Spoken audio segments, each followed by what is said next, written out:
Olá, ouvintes do Pauta Pública, eu sou Andréa Dipp, tô falando com vocês hoje com essa voz de locutora porque tô com aquela gripe do inverno alemão. Mas o importante é que a gente hoje recebe de volta de suas merecidas férias a Clarissa Levi. Oi, Clary, tudo bem por aí? A gente já tava com saudade. Oi, Dipp, oi pra todo mundo. Muito bom estar de volta depois das férias, deu até pra sentir saudade. O Amazonas registrou 2.074 incêndios entre julho e novembro de 2023, segundo dados do Corpo de Bombeiro Militar do Amazonas.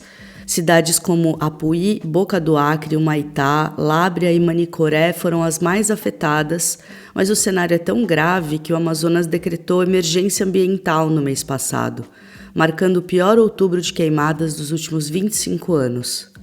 Esses focos de queimada acontecem principalmente por conta do desmatamento para atividades agropecuárias. Em outras palavras, o agro é fogo. Pois é, e esses índices históricos ocorreram justamente no meio de meses seguidos de queda no desmatamento, que teve 22% de redução, segundo o Instituto Nacional de Pesquisas Espaciais, o INPE. E aí isso nos traz a seguinte pergunta: o que mais pode estar influenciando os recordes de incêndio na Amazônia? Bom, tudo indica que a resposta passa um pouco pela influência das mudanças climáticas. Mas o que uma perda tão grande de biodiversidade significa para o território, para o Brasil e, por que não, para todo o planeta? Para conversar com a gente sobre isso, o Pauta de hoje fala com a geógrafa Anne Alencar e com a ecologista Érica Beringer. Formada em Geografia pela Universidade Federal do Pará, UFPA, a Anne tem mestrado em Sensoriamento Remoto e Sistema de Informação Geográfica pela Universidade de Boston e doutorado em Recursos Florestais e Conservação pela Universidade da Flórida. Seu principal foco de pesquisa tem sido entender os impactos das mudanças climáticas e da fragmentação florestal causada pelo desmatamento na ocorrência e aumento dos incêndios florestais na Amazônia brasileira. Além disso, ela tem coordenado as iniciativas do IPAN no desenvolvimento de sistemas de monitoramento de estoque e perda de carbono florestal. A Érica é pesquisadora sênior das universidades de Oxford e Lancaster, na Inglaterra, membro do Scientific Panel for the Amazon da UNSDN, um braço da ONU, e uma das coordenadoras da Rede Amazônia Sustentável, que é uma rede de pesquisa multidisciplinar. Com 12 anos de experiência na Amazônia, suas pesquisas focam principalmente nos impactos do fogo, da extração da madeira e das mudanças climáticas nos estoques de carbono e na biodiversidade amazônica, assim como em processos-chave para o funcionamento da floresta. A gente já vai para o papo, mas antes um recado. Siga ou assine o Pauta onde você está nos escutando para sempre receber o aviso de novos episódios. Você que se interessa no que está acontecendo na Amazônia, fica a dica também para conferir a nova temporada do Amazônia Sem Lei, que está sendo publicado aqui no feed do Pauta, além do feed do próprio podcast. A Amazônia Sem Lei é apresentado, inclusive, pela Clarissa Levi e pelo produtor do Pauta, o Ricardo Terto. É isso, gente. A gente está muito feliz de ter uma nova temporada no ar, com investigações exclusivas feitas em campo sobre territórios em conflito na Amazônia. Já temos 3 episódios no ar. Terça-feira que vem tem um novo episódio e mais muita coisa boa vindo por aí. Então fica aqui um convite especial. Procura aí, Amazônia Sem Lei. Mas também fica aqui aquele convite de sempre para você nos dar 5 estrelas se você estiver nos ouvindo no Spotify ou na Apple e espalhar por aí o Pauta e também o Amazônia. Recados dados, bora pro programa de hoje. Érica, é um prazer te ter aqui. Olá, Dipp. Olá, Clary. Obrigada pelo convite. Olá a todos os ouvintes também. É um prazer poder discutir um pouco sobre incêndios florestais, fumaça e fogo na Amazônia com todos vocês. A gente está aqui no fim de novembro e nessa semana, mais uma vez, cidades amazônicas acordaram sob fumaça, como aconteceu em Manaus, que já está encoberta há mais de 4 dias. Mas isso, na verdade, não começou agora, né? Desde agosto já se passaram várias semanas que as pessoas estão respirando fumaça em diferentes regiões do Amazonas e do Pará. Para começar, você podia contar pra gente como é que tem desenrolado o avanço das queimadas na Amazônia nesse ano especificamente? Como está a situação? Sim, a gente já está em novembro, que é um mês em que grande parte da Amazônia já começa a ver a estação chuvosa chegando e se estabelecendo, né? O que acontece é que esse é um ano de El Niño, e o El Niño tem um efeito completamente diferente aqui na Amazônia do que ele tem no resto do país, especialmente no sul e no sudeste. Aqui na Amazônia, o El Niño deixa uma grande parte do bioma mais quente e mais seco. Isso significa que aumenta a probabilidade de incêndios florestais, porque o fogo, quando utilizado, por exemplo, no processo de desmatamento, ou no processo de manejo de pastagem, ou na agricultura de subsistência, em anos de seca extrema, ele consegue escapar dessas áreas designadas para o uso dele e entrar a floresta dentro, porque a floresta está muito seca.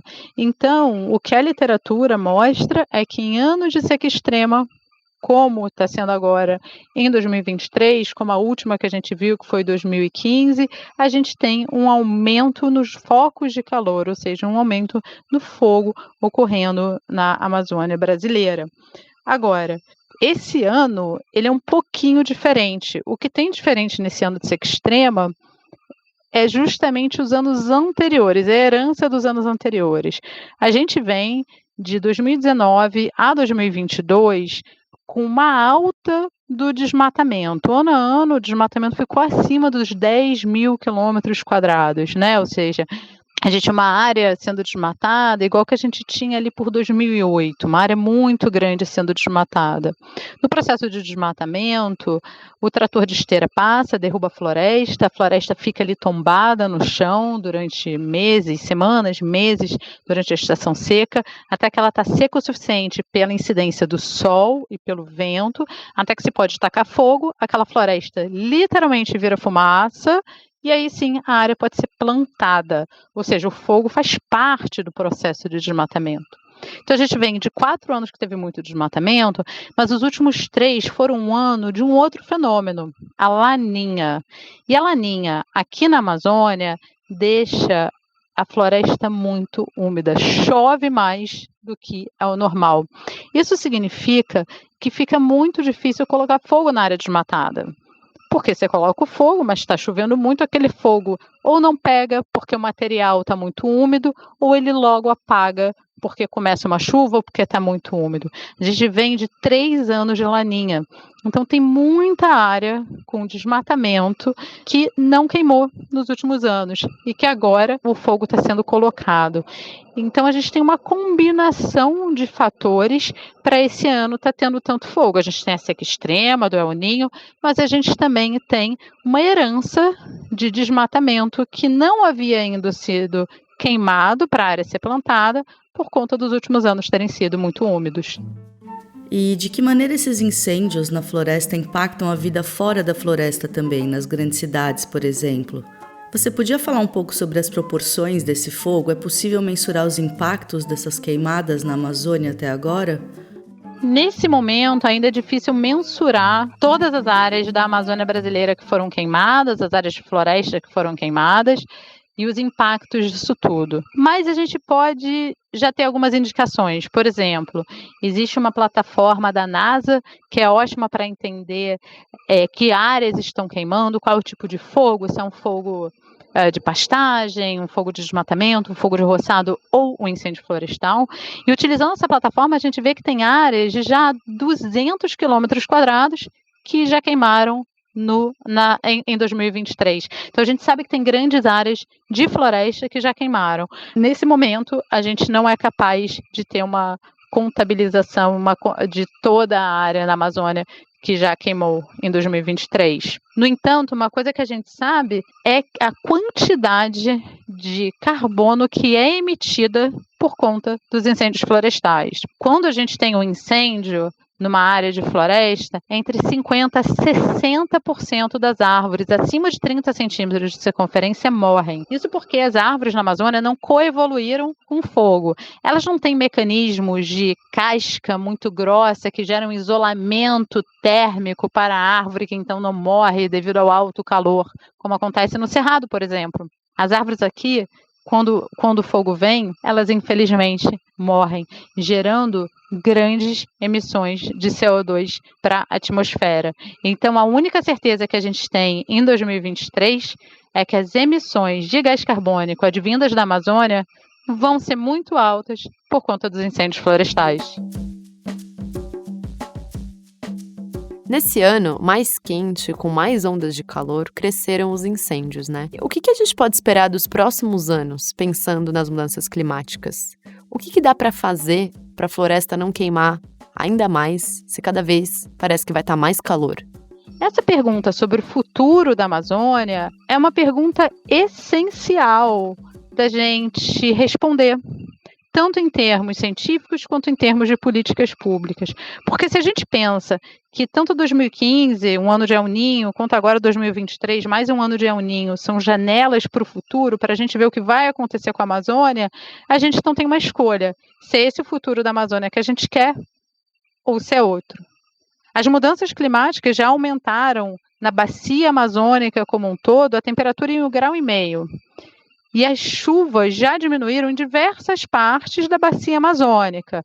Então, tem partes que durante a estação seca, porque durante a estação seca chove, mas em partes da bacia amazônica, durante a estação seca, a gente já tem uma redução de 34% da precipitação, ou seja, 34% das chuvas. Ou seja, a gente tem um aumento da temperatura, uma diminuição da precipitação e, além de tudo, os modelos climáticos mostram que essas secas extremas vão provavelmente se tornar cada vez mais frequentes e mais intensas, portanto, exacerbando os efeitos das mudanças climáticas. Se está mais quente e está mais seco, a floresta fica muito mais fácil de pegar fogo. Uma floresta que historicamente não pegava fogo, que não coevoluiu com fogo, como outros biomas, como o próprio Cerrado brasileiro. A gente precisa pensar em soluções se a gente não quer que incêndios florestais virem uma realidade da Amazônia. E essas soluções são coisas que precisam ser discutidas agora. E o que fazer para a floresta não queimar, dado que as mudanças climáticas estão postas? Bom, existem coisas em diferentes níveis que podem ser feitas. A nível global, é essencial diminuir as emissões, principalmente de combustíveis fósseis, que são a principal fonte de emissões de gases de efeito estufa do mundo. E isso é uma responsabilidade global, porque isso vai diminuir os impactos das mudanças climáticas na Amazônia. Agora, dentro do Brasil, tem coisas sim que a gente pode ser feita para evitar esses incêndios florestais. Primeiro, diminuir o desmatamento. Como eu falei, o fogo é utilizado no desmatamento, faz parte do processo de desmatamento, e esse fogo, ele escapa para dentro da floresta, adjacente à área desmatada, quando está muito seco, como agora em 2023. Essa chance dele escapar é muito maior. Se a gente diminui o desmatamento, a gente está diminuindo as fontes de ignição. E com isso a gente diminui o risco do fogo escapar para dentro da floresta. Então isso é essencial, é uma coisa que já aconteceu agora esse ano. Mas tem outras coisas que podem ser feitas. Por exemplo, a gente fica sempre focado na taxa de desmatamento. Subiu, desceu. Todo ano, em novembro, essa taxa ela é divulgada pelo INPE, numa coletiva de imprensa. Então, há anos, esses dados científicos gerados pelo INPE dão protagonismo ao desmatamento no próprio debate público e no nosso entendimento de Amazônia e no delineamento de políticas públicas. Os incêndios florestais não têm esse nível de protagonismo, porém, esses dados existem. Esses dados são gerados pelo INPE também. A área afetada por incêndios florestais na Amazônia todo ano. E a área cumulativa existente de florestas, ou seja, quando se soma ano a ano a área que foi afetada por incêndios florestais. E esse número é essencial que seja divulgado para a gente conseguir, então, dar protagonismo aos incêndios, para que as soluções para os incêndios florestais não parecerem de menos importância e não continuarem a serem negligenciadas assim que a fumaça baixar. A gente precisa, ano a ano, divulgar a área afetada pelos incêndios para isso não sair da nossa cabeça. Então, as soluções puderem começar a ser debatidas. Existem outras coisas que podem ser feitas, como, por exemplo, eu peço desculpas pela quantidade de animais fazendo barulho à minha volta, agora surgiu uma coruja. Mas existem outras coisas que podem ser feitas. Por exemplo, em anos de seca extrema, por que não ter um fundo emergencial climático? Porque combater o fogo na floresta é muito mais caro e muito mais difícil do que prevenir o fogo na floresta. Se existe um fundo que todo ano é colocado uma soma de dinheiro para que esse fundo só seja acessado em anos de seca extrema para prevenir os incêndios florestais, isso vai evitar que a floresta queime. Porque o combate é necessário, mas ele já é tarde demais. Porque se você está combatendo, é porque a floresta está pegando fogo. E o que é essencial é que ela nem chegue a pegar fogo. A seca na Amazônia, na maior parte da bacia amazônica, vem no segundo semestre. E o fato desse ano ser de uma seca extrema, a gente já sabia desde março e abril, quando todas as agências meteorológicas do mundo já estavam divulgando que seria um ano de El Niño. A gente não sabia o quão forte seria, qual partes da bacia amazônica seriam afetadas, mas a gente já sabia que seria um ano de seca extrema. Então, várias ações já poderiam ter sido tomadas desde então. E, por último, a gente tem que pensar na segurança alimentar dos povos amazônicos. A gente não pode, de forma alguma, achar que uma moratória para o fogo é uma solução para os incêndios florestais da Amazônia. Populações tradicionais, como populações indígenas, ribeirinhos, quilombolas, assentados da reforma agrária, todos esses povos utilizam do fogo para fazer o roçado. E não existe outra alternativa financeira para o roçado desses povos. E a gente não pode colocar na conta desses povos solucionar o problema dos incêndios florestais. Afinal, as mudanças climáticas não foram causadas por esses povos. Então, quais são as alternativas para o uso do fogo no roçado? Uma delas seria, por exemplo, gerar uma bolsa defeso florestal. Nos moldes numa bolsa defeso que existe para pesca, em que durante alguns meses os pescadores não pescam certas espécies porque elas estão se reproduzindo, seria o mesmo, mas para anos de secas extremas. Então, num ano de seca extrema, esses pequenos agricultores, essas populações tradicionais, aplicariam para uma bolsa, falando quantas tarefas iam ser plantadas com macaxeira, então é calculado quanto de renda aquilo geraria, e então a pessoa recebe uma bolsa que seja num valor um pouco maior do que ela receberia pelo roçado, de forma a não utilizar o fogo e de forma a não colocar essas pessoas numa situação de insegurança alimentar, porque só banir o fogo não vai adiantar de nada, e a gente vai estar prejudicando as populações mais vulneráveis da Amazônia. E, Érica, por que um assunto tão importante acaba não recebendo o destaque que merece? O que falta para que esse senso de urgência seja despertado? Os incêndios florestais realmente não recebem a atenção que eles merecem, dada a magnitude do seu impacto e a extensão de florestas já afetadas. Se a gente pega a bacia amazônica como um todo, então não só olhando para o Brasil, mas olhando para outros países da bacia amazônica, como Colômbia, Peru, Equador, Venezuela, a gente vê que 120 mil quilômetros quadrados de florestas em pé já queimaram. É um problema que precisa de soluções imediatamente, de uma gama de soluções. Mas para isso, esse problema precisa de protagonismo. Se a gente só discute esse problema quando chega uma seca extrema, ele vai continuar sendo negligenciado. Ele precisa estar constantemente sendo pautado pelos órgãos que geram esses dados, para então ele poder receber não só a atenção necessária, mas também que as soluções sejam desenvolvidas. Érica, muito obrigada pela conversa. Foi ótimo te ter aqui no Pauta. Muito obrigada, Dip, claro, pelo convite. Espero poder voltar mais vezes e até a próxima.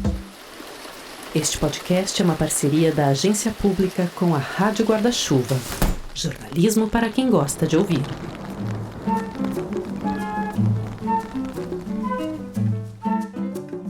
E como sempre, chegou a hora da gente recomendar um outro programa aqui da Rádio Guarda-Chuva para você emendar na sua playlist depois do Pauta. Você já conhece o podcast Economia do Futuro? Direto de Berlim, a jornalista Melina Costa comanda conversas que abordam a necessidade de mudarmos a forma que produzimos e consumimos quase tudo. Isso se a gente quiser evitar um desastre climático. O Economia do Futuro vai estrear agora uma cobertura especial sobre a COP23, a Conferência do Clima da ONU. Então, aproveita o embalo depois da conversa de hoje sobre a Amazônia e já coloca o Economia do Futuro para tocar depois do Pauta. Vocês vão gostar.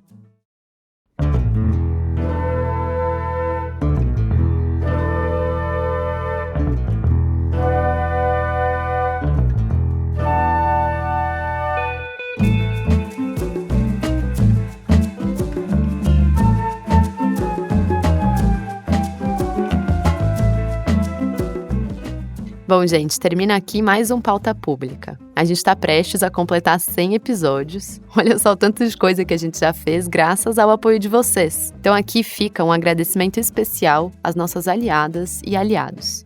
Todo mês, muitas pessoas contribuem financeiramente para que a Pública continue a produzir reportagens, investigações, vídeos e podcasts como Pauta Pública.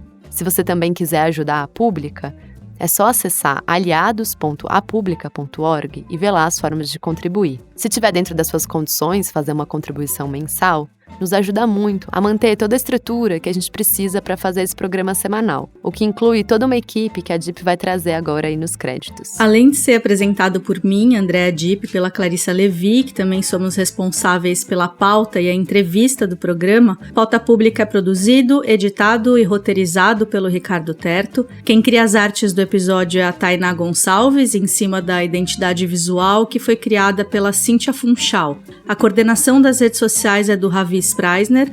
Essa música que você escuta de fundo e toda a trilha sonora do programa foi composta pelo Pedro Vituri e os vídeos das chamadas e teasers foram feitos pelo Breno Andreatta. Sexta-feira que vem, bem cedo, a gente está de volta. Abraço, Clary, abraço, ouvintes, até lá. Até, gente. Um abraço.